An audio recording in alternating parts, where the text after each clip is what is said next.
Hi! In front of me is FOSSIBOT F101 and today I would like to show you how you can connect it using Bluetooth.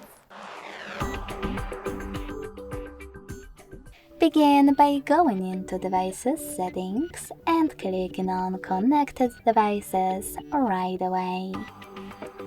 Now select Pair New Device and wait for available ones to show up. When they do, click on the one that you wish to connect to.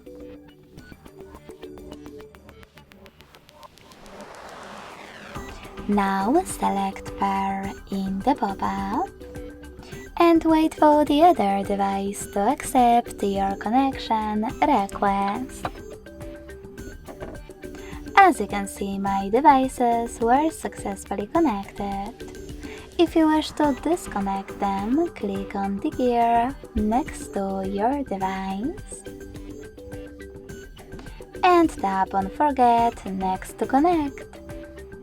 Lastly, confirm your choice in the pop-up. Thanks so much for watching. If you enjoyed this video, don't forget to leave a like, comment and subscribe. Bye!